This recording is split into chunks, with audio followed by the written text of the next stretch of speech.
Hello viewers, welcome to my channel. ఈ వీడియోలో అయితే ముఖ్యంగా నేను బీటెక్ తీసుకోవాలా లేకపోతే బీసీఏ ఆర్ బీఎస్సీ తీసుకోవాలా, అంటే BTech management quota, next BA BCA BSc comparison.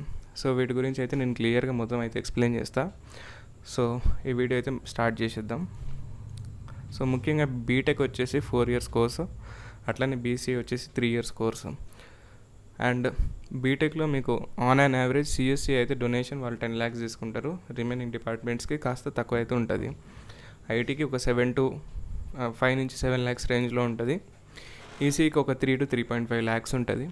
Triple mechanical next civil అయితే 1 lakh లోపే ఉంటాయి టాప్ 10 కాలేజెస్లో. నెక్స్ట్ బీసీ అయితే మీరు డైరెక్ట్ వెళ్ళి మేనేజ్మెంట్ తోటి ఓన్లీ ఫీజు కడతామని మాట్లాడుకోవచ్చు. బీటెక్లో మీకు ర్యాంక్ వస్తే వెల్ అండ్ గుడ్. మీకు 10,000 లోపల వస్తే కంప్లీట్ ఫీ రియంబర్స్మెంట్ గవర్నమెంటే పే చేస్తుంది. అండ్ 10,000 కంటే ఎక్కువ వచ్చి సీట్ కనుక వస్తే ఒక 35,000 గవర్నమెంట్ అయితే పే చేస్తుంది. రిమైనింగ్ అమౌంట్ అయితే మీరే పే చేసుకోవాలి. అండ్ నెక్స్ట్ థింగ్, బీటెక్లో ఎన్సీసీ సర్టిఫికేట్ ఉంటే మీకు కౌన్సిలింగ్లో యాడెడ్ అడ్వాంటేజ్ ఉంటుంది. సో ఇదైతే బీటెక్ గురించి. Next coming to the topic, బీటెక్లో అయితే మీరు 10 లక్షలు కట్టాల్సి వస్తుంది డొనేషన్ కమ్సే కమ్.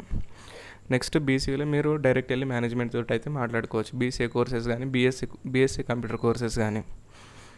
నెక్స్ట్ మీకు on and average BTech fee వచ్చేసి 1.25 lakh ఉంటుంది. అది మీకు 4 years అయ్యేసరికి 5 lakhs అవుతుంది. నెక్స్ట్ బీసీఏ వచ్చేసి మీకు ఇయర్లీ ఒక 30,000 to 40,000 వేసుకున్నా కానీ 3 yearsకి మీకు 1,20,000 నుంచి 1,30,000 లోపల బీసీ అనేది కంప్లీట్ అవుతుంది. నెక్స్ట్ సెమ్ ఫీజు, ప్రతి సెమ్కి ఒక అక్రిడేషన్ ఫీజుకి, అంటే ప్రతి సెమ్కి మనము ఆ యూనివర్సిటీకి అయితే మనము ఫీ పే చేయాల్సి వస్తుంది. ఆ సెమ్ ఫీజు వచ్చేసి 2,700 ఉంటుంది పర్ ఈచ్ సెమ్. నెక్స్ట్ బీసీఐకి బిలో 2,000 ఉంటుంది. నేను ఆన్ అండ్ యావరేజ్ 2,000 వేసినాను. నెక్స్ట్ ట్రాన్స్పోర్టేషన్, కాలేజ్ ట్రాన్స్పోర్టేషన్ వచ్చేసి బీటెక్ కాలేజెస్లో 40,000 అయితే మినిమం తీసుకుంటున్నారు. అది మీకు పర్ ఇయర్, అంటే ఒక 10 months పీరియడ్కి మాత్రమే. సో అది 4 yearsకి, ఆ 4 yearsలో మళ్ళీ పెరగచ్చు. సో అదొక 1,20,000 మీకు కాలేజ్ ట్రాన్స్పోర్టేషన్ అవుతుంది. నెక్స్ట్ బీసీఏకి ఒక 60,000 నుంచి 80,000కి పెట్టుకోండి. నెక్స్ట్ కాలేజ్ హాస్టల్, బీటెక్లో మీరు ఎక్స్క్లూజివ్గా కాలేజ్లోనే ఉండాలి అనుకుంటే వాళ్ళు 1.25 lakh నాన్ ఏసీకి ఛార్జ్ చేస్తున్నారు, 1.5 lakh ఏసీకి ఛార్జ్ చేస్తున్నారు. సో మీకు 4 years వచ్చేసరికి 1.5 into 4 అంటే 6 lakhs ఓన్లీ హాస్టల్కే అవుతుంది. నెక్స్ట్ బీసీఐకి మీరు ఇంటి నుంచి వెళ్తేనైతే మీకు హాస్టల్ ఛార్జెస్ ఏమి ఉండవు. ఒకవేళ మీరు అక్కడ పీజీలో ఉండాలనుకుంటే ఆన్ అండ్ యావరేజ్ మంత్లీ 6,000 వేసుకున్నా కానీ పర్ ఇయర్ 72,000 to 75,000 అయితే అవుతుంది. నెక్స్ట్ బీటెక్లో 3rd year కానీ లేకపోతే 1st yearలో ఉన్నప్పుడు కానీ ప్లేస్మెంట్ ట్రైనింగ్ అనేది ఇస్తారు. అది ప్లేస్మెంట్ ఆఫీస్ చూసుకుంటుంది. ఆ ప్లేస్మెంట్కి మీరు ఫీజు అయితే మినిమం 20,000 నుంచి 32,000 మధ్యలో ఉంటుంది. నెక్స్ట్ బీసీఏలో అదేది ఉండదు. నెక్స్ట్ ఇక్కడ మీకు మిస్లేనియస్ ఫీజు ఏమేమి ఉంటాయంటే, మీ పిల్లవాడు కానీ లేకపోతే చూస్తున్నటువంటి స్టూడెంట్ కానీ ఇన్ కేస్ ఎగ్జామ్లో ఫెయిల్ అయితే పర్ సబ్జెక్ట్ ఇంత అని ఉంటుంది. 2 subjectsకి ఇంత, 3 subjectsకి ఇంత, 4 subjectsకి ఇంత అని ఉంటుంది. సేమ్ అది బోత్ బీసీఏలో కానీ బీటెక్లో కానీ ఉంటాయి. నెక్స్ట్ మీరు ఫైనల్ ఇయర్లో ఫ్యాక్ట్ ప్రకారం మాట్లాడుకుంటే most of the students project అయితే వాళ్ళు సొంతంగా చేయరు. మీరు బయట చేయాలంటే మినిమం 6,000 నుంచి మ్యాక్సిమం 15,000 వరకు వెళ్ళేటువంటి ఛాన్సెస్ అయితే ఉంటాయి ప్రాజెక్ట్కి. సో బీటెక్లో మేనేజ్మెంట్ కోటాలో జాయిన్ అయిన వాళ్ళకి మోస్ట్ ఆఫ్ ది కేసెస్ 70% స్టూడెంట్స్కి అయితే సప్లీలు ఉంటాయి. 90% స్టూడెంట్స్ అయితే బేసిక్స్ నేర్చుకుంటారు, కానీ అది ప్లేస్మెంట్ని క్రాక్ చేసే అంతనైతే నాలెడ్జ్ ఉండదు. సో జాబ్ గ్యారంటీ అయితే 90% ఉండదు మీరు ప్లేస్మెంట్ ఫీ కట్టినా కూడా. బీసీఏలోనైతే నాకు తెలియదు, బట్ మీరు బీసీఏ తీసుకుంటే యాడెడ్ అడ్వాంటేజ్ ఏంటంటే కాలేజ్ టైమింగ్స్. మీకు కాలేజెస్ టైమింగ్ మార్నింగ్ 9 నుంచి ఆఫ్టర్నూన్ 2 వరకు ఉంటుంది. దీనివల్ల మీకు ఏమవుతుంది అంటే ఎక్కువ టైం అయితే సేవ్ అవుతుంది.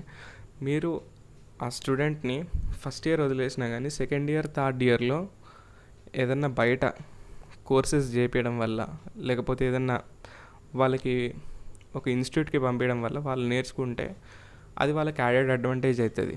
In most of the companies BTech computer science, BCA కానీ బీఎస్సీ కంప్యూటర్స్ ఉన్న వాళ్ళకి సేమ్ ఆపర్చునిటీస్ ఉంటాయి. నెక్స్ట్ బీఎస్సీ కంప్యూటర్స్ చేసిన వాళ్ళకి in case computer side interest లేకపోయినా కానీ వాళ్ళు కెమిస్ట్రీ ఫీల్డ్లో కానీ లేకపోతే ఫిజిక్స్ ఫీల్డ్లో కానీ వెళ్ళొచ్చు. MSc in chemistry or MSc in physics వాటి రిలేటెడ్ జాబ్స్ కూడా అప్లై చేసుకోవచ్చు.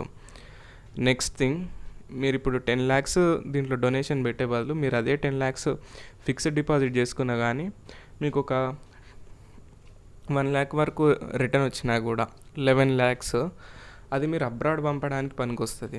మీరు బ్యాంక్ బ్యాలెన్స్ చూపించడంలో కానీ లేకపోతే వాళ్ళకి అబ్రాడ్ వెళ్ళిన తర్వాత ఎక్స్పెన్సెస్కి కానీ పనికొస్తుంది. నెక్స్ట్ ఇది 4 yearsలో అయిపోతే 3 yearsలోనే వచ్చేస్తుంది గ్రాడ్యుయేషన్. అంటే 20 yearsకే గ్రాడ్యుయేషన్ కంప్లీట్ అయినా కూడా 22 yearsకి మాస్టర్స్ కంప్లీట్ చేసుకోవచ్చు ఇన్ కేస్ మాస్టర్స్ చేస్తే. సో ఇవన్నీ చూస్తే ఇప్పుడున్న ట్రెండ్ ప్రకారం అయితే జాబ్ రెసిషన్స్ చాలా ఎక్కువ ఉన్నాయి. అంటే మీకు జాబ్ వచ్చే ప్రాబిలిటీ చాలా తక్కువ. మోస్ట్ ఆఫ్ ద స్టూడెంట్స్ అన్ప్లేస్డ్ అవుతున్నారు.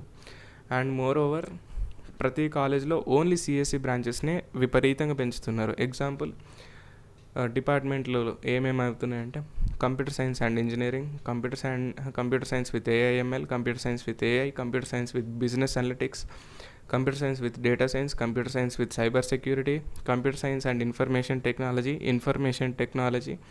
సో ఇట్లా మీకు డిఫరెంట్ బ్రాంచెస్ అయితే ఓన్లీ కంప్యూటర్ సైన్స్ నుంచే తీసుకుంటున్నారు. ఈ ఇయర్ ఎంసెట్ ర్యాంక్ నేను ఉన్నప్పుడు అయితే లాస్ట్ ర్యాంక్ అరౌండ్ 1,20,000 1,30,000 ఉంది. బట్ ఈ ఇయర్ వచ్చేసరికి 1,90,000 వరకు కూడా ర్యాంక్స్ వచ్చిన ఛాన్సెస్ ఉన్నాయి. అంటే most of the students are choosing MPC. కాబట్టి ఈ కౌంట్ ఏదైతే ఉందో ఎంపీసీ తీసుకున్న వాళ్ళది చాలా పెరిగిపోతుంది. ఎవ్రీ ఇయర్ మీకు 1 lakh BTech graduates only CSC నుంచి వస్తే వాళ్ళు జాబ్స్ ఎన్నని క్రియేట్ చేయగలుగుతారు. And moreover artificial intelligence is replacing more number of jobs. ఇప్పుడు ఆర్టిఫిషియల్ ఇంటెలిజెన్స్ అంటే దానంతట అదే పని చేస్తుంది. మనం ఒక కమాండ్ ఇస్తే చాలు. ఇప్పుడు 10 మంది చేసే జాబ్ ఒక్కడు దానికి కమాండ్లు ఇచ్చుకుంటూ కూర్చుంటే అది 10 మంది చేసే జాబ్ ఈజీగా చేసేస్తుంది. అట్లాంటప్పుడు జాబ్ ఆపర్చునిటీస్ తగ్గుతున్నాయి. Next more number of students పెరుగుతున్నారు. మీరు జాబ్స్ అయితే ఎక్స్పెక్ట్ చేయడం చాలా కష్టం ఫ్యూచర్ డేస్లో. కాబట్టి నా సజెషన్ ఏంటంటే బీసీఏ కానీ బీఎస్సీ సైడ్ కానీ వెళ్ళడం బెస్ట్. బీఎస్సీ కంప్యూటర్ సైన్స్ అయితే ఇంకా బెస్ట్. బీసీఏ అయితే moreover B Tech computer science సిలబసే ఉంటుంది. So it's my request to the parents, please don't waste your time on spending most of the money on btech. మీ క్యాండిడేట్ని లేదా మీ పిల్లవాడిని BCA చేయించి masters చేయించడం బెస్ట్. లేకపోతే బీసీఏ చేయించి ఏదైనా కోర్స్ చేయించి ఐటీ ఇండస్ట్రీకి పంపించడం బెస్ట్. లేకపోతే అతను అంతా చదవకపోతే మీరు ఏదైతే బీటెక్లో పెట్టుబడి పెట్టాలనుకుంటున్నారో ఇనీషియల్ ఇన్వెస్ట్మెంట్ 10 lakhs, అదే 10 lakhs తోటి అతను ఒక ఆంటర్ప్రినర్గా మీరు తయారు చేయొచ్చు. లేకపోతే ఏదైనా బిజినెస్ చేయించవచ్చు. So don't waste money on education అనేది అతను నేర్చుకుంటూ రావాలి, కానీ మీరు ఏదో డబ్బులు పెడితే వస్తుంది అనుకునేది అయితే తప్పు. సో ఇది నేను ఓవరాల్గా ఈ వీడియోలో చెప్పాలనుకుంటుంది. Thank you. మీకు కనుక ఈ వీడియో నచ్చినట్టయితే లైక్, షేర్, కామెంట్ చేయండి. Thank you.